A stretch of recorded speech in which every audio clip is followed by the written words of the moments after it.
I arrived 10 minutes to a game in 30 delay 5 rated game at the Baltimore Winter Action. This is round 1, and I'm playing against a provisional 1400, basically a 1500.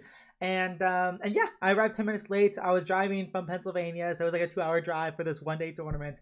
And yeah, I was driving late.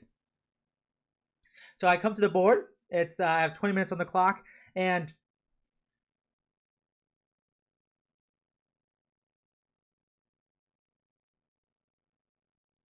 I don't know how to explain this, Mom, but my opponent definitely seemed like friendly, like even after the game when I was talking to him, seems like a very friendly, charismatic guy.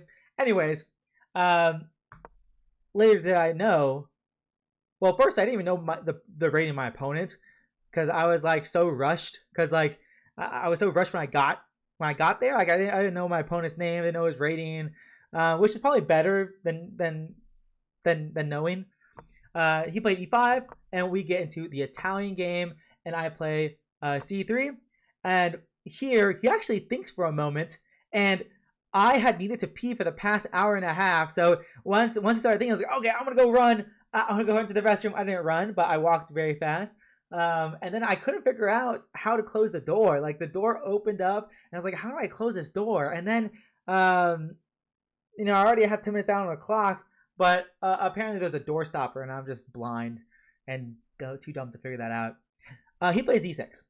I play d4, and d6 is not the main move, but I actually see it a lot. Like it's definitely playable. Like d6 here, more principled is knight f6, just developing a piece. But d6 makes perfect sense too because you're reinforcing the center, you're opening up the door for your bishop, so it makes sense. But it's just a bit less common and than bringing the knight up to f6. But I play d4, he takes, and actually plays bishop b4 check. This is actually a lot less common than bishop b6. Like I see bishop b6 a decent amount, and you're targeting d4, and a lot of times black might try to go bishop g4 and to put more pressure on white center. But by going bishop b4 check, now you're relieving the pressure on the white center. And I play knight c3, just developing a piece, and he plays h6, which I've never seen it here, probably for good reason, because white is just very comfortable, and I could castle here, that's totally fine. I could probably castling is better than anything else because now my knight's no longer pinned. I can go knight d5, but I don't actually do that.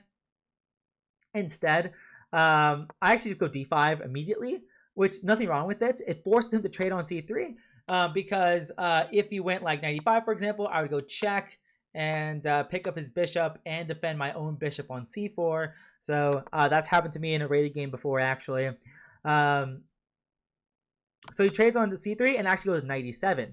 If he goes knight e5, then I'm just going to take. And now this pawn that could be weak, it's not really could be weak anyways because now I can play f3. But now it's like on a closed file. I have this advanced central space. I'm going to move my bishop back. I play c4, maybe even c5, depending on what black does. And I'm going to have a lot of queenside pressure and the bishop pair and more space. So it's definitely going to be a very easy game if black plays knight e5.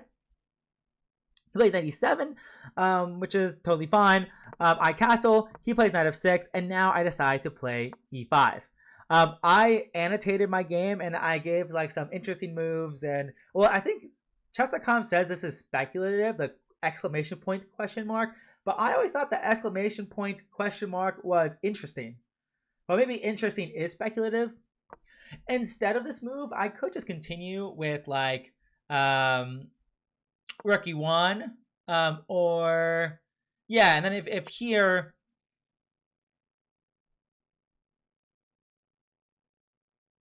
I can either play e5 now, or I could go check if I wanted to. Probably not check. But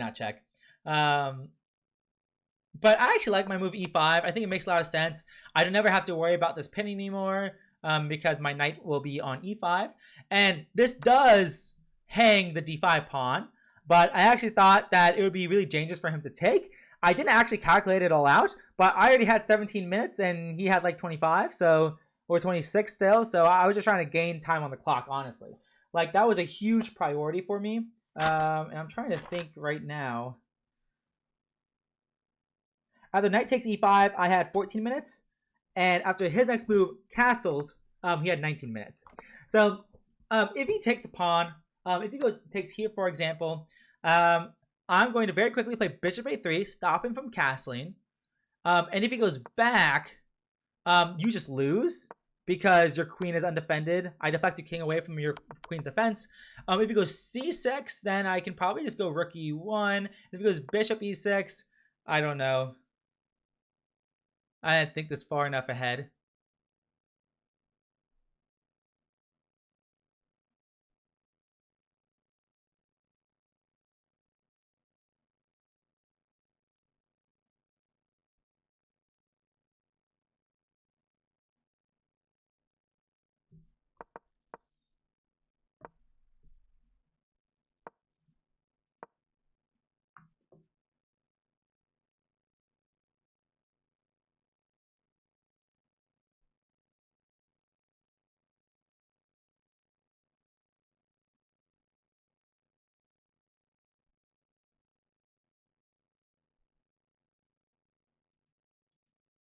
Yeah, I mean, bishop e6 seems reasonable enough.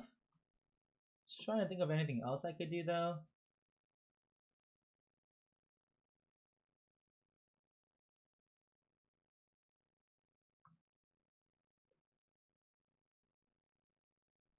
This move is almost tempting. I don't like how knight takes c3 comes with tempo, though. Oh, wow. This is actually, it's with check, man. If this wasn't with check, then this is actually checkmate. But knight takes e2 is actually with check. So I was trying to do something really fancy there. I guess if this happened, I'd probably go here. Probably. Yeah, I think that makes sense. And now he definitely can't take or shouldn't take because I think his king's going to get too weak. But yeah, it's interesting. All right. So I definitely thought it was too dangerous for him to take. If he takes like this way, of course, similar thing. We're going to go bishop a3. And if he castles, then I can just take. And I'm going to win in exchange because his knight's pinned. And if c6, mostly the same thing. I think it's actually slightly better for me now. Because now I have...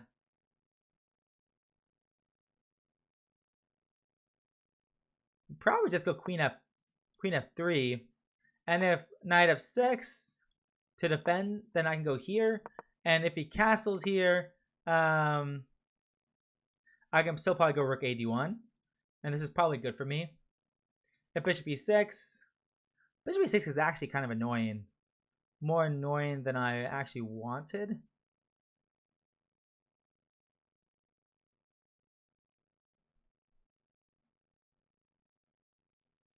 Yeah, but that being said, I think my bishops are still good. And maybe queen f3 isn't the best way to go about it. There might be a better way to do it.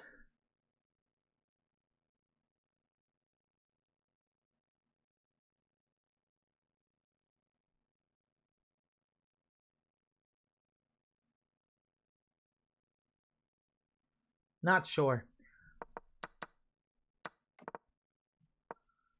He plays 94 though, which I gave as an inaccuracy because now it forces me to play queen d4, a move that I already kind of want to play. You know, I centralize my queen on d4, I attack the knight, and you know he wants to reroute from f6 to d6.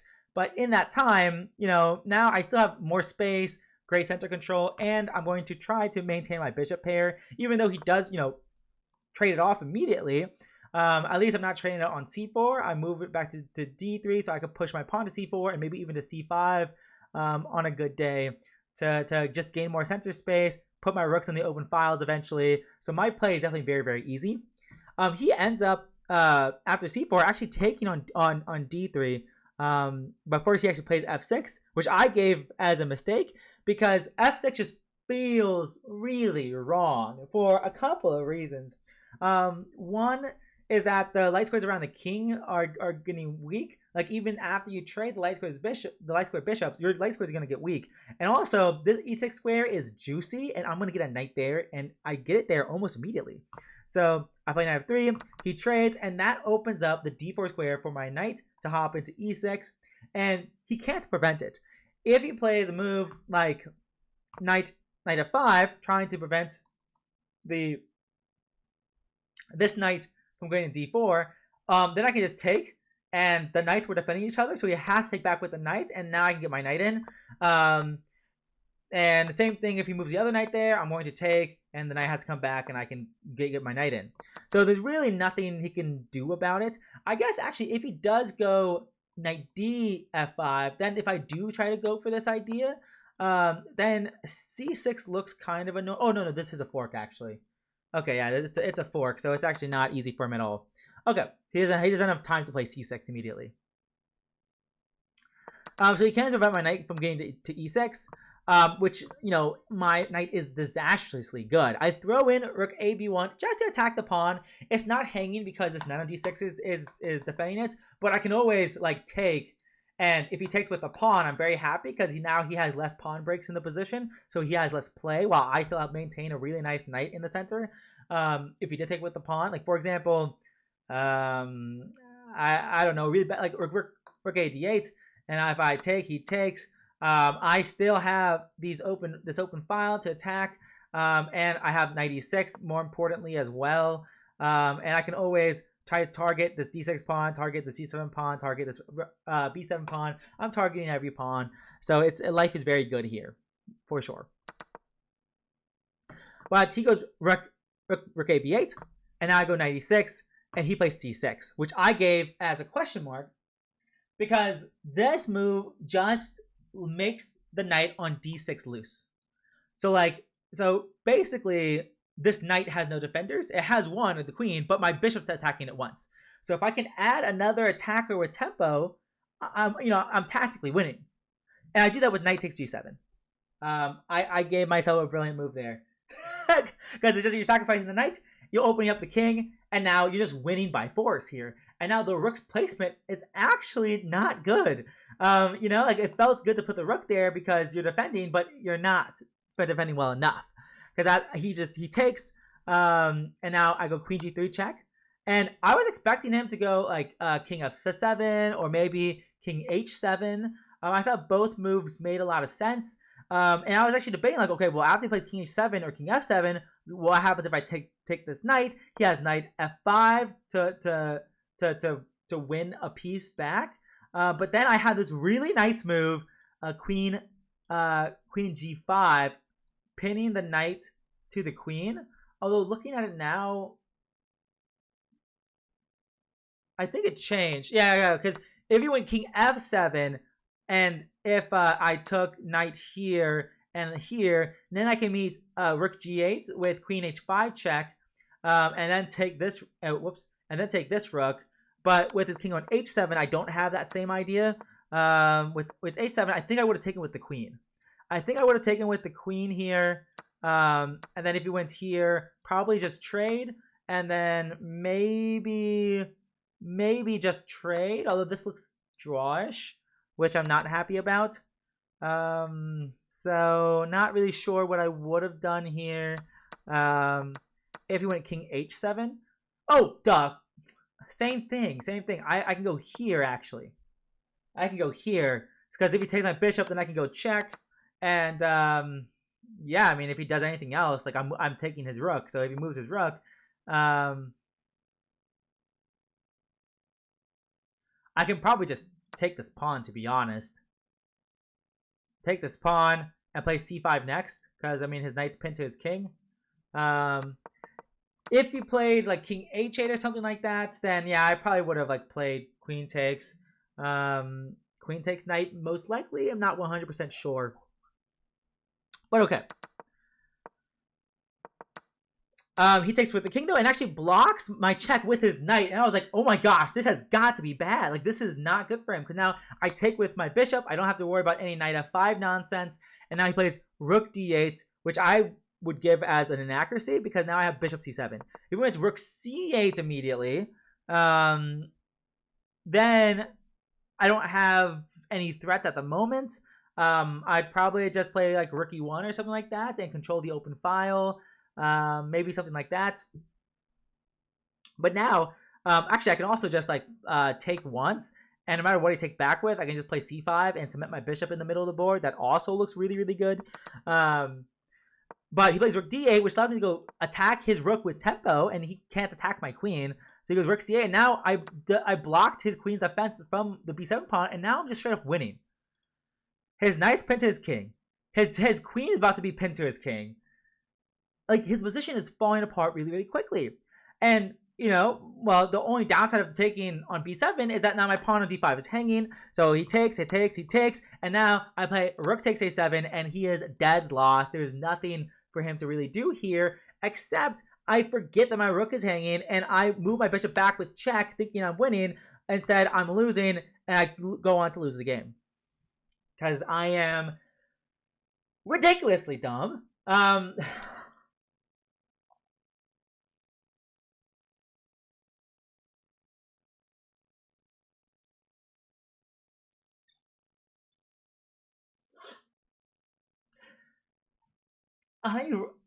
I impress myself so much every day. Like, I impress myself. Every tournament, I impress myself. I'm so impressive. So I try to fight back. I mean, at that point, at probably around like this point, knight takes g7. I had 5 minutes, and I got down to like 3 minutes here or 2 minutes, and by that point, I probably had about 1 minute. But that's more than enough time to not be so incredibly stupid. And I just take the pawn. I take the pawn, and it's game over. Like what does he do? He could go here. If he goes here, one easy solution is A, go rook a5. B,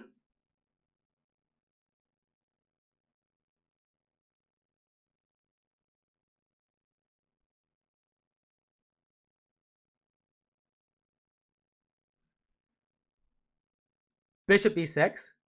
It's a little bit more dicey because of like takes, and takes. So dicey as in it looks harder to win. I'm actually only up a pawn, so maybe this isn't as winning as I thought, but it's gotta be winning. It's gotta be winning. Like, also after queen d5, I can also just, if I really want to.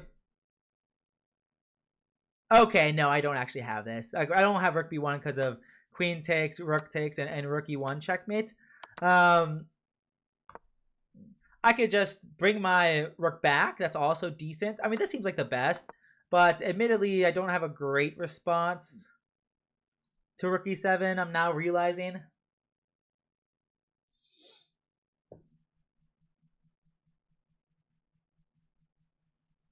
I mean, rook a5 seems perfectly reasonable because I keep my a2 pawn. And, like, what is he going to do? Like, is he going to move his queen, like, to c4, for example?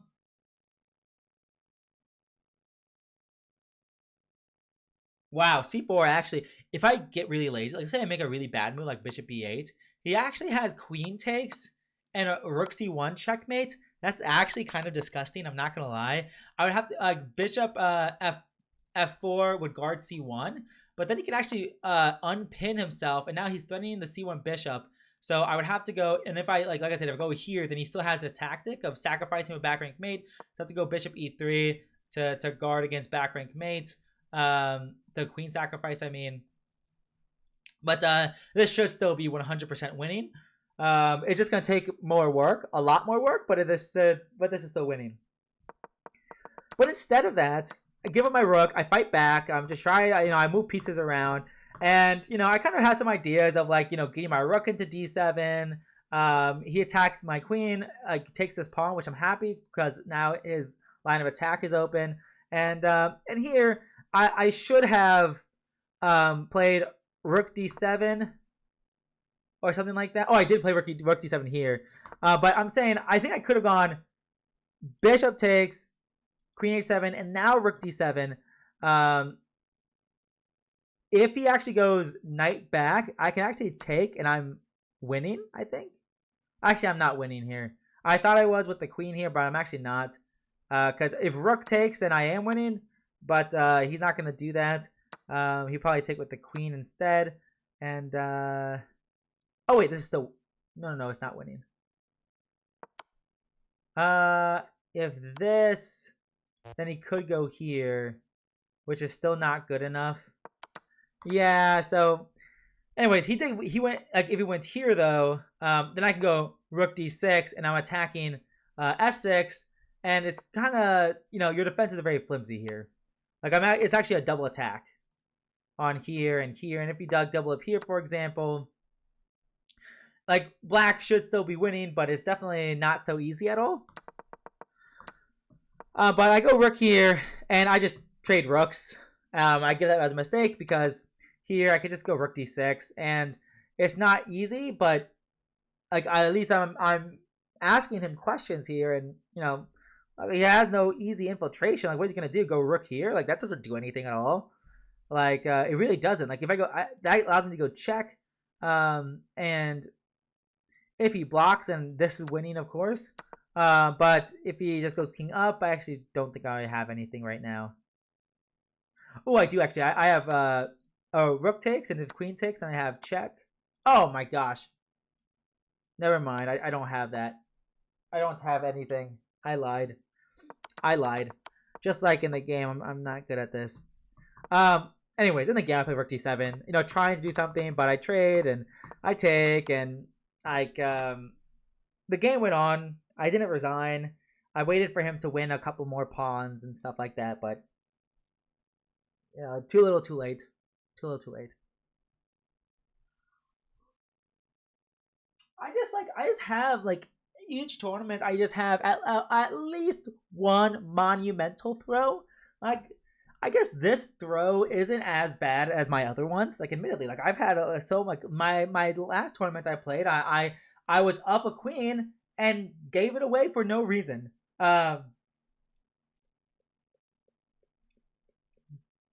This time, I was only up. I would have only been up 2 pawns. So, much different. But still inexcusable. But it is what it is. Chess is hard. And the way I play, I just always impress myself. And that's a skill in and of itself. So I'm going to end it there. I will see you guys in the next one. Peace.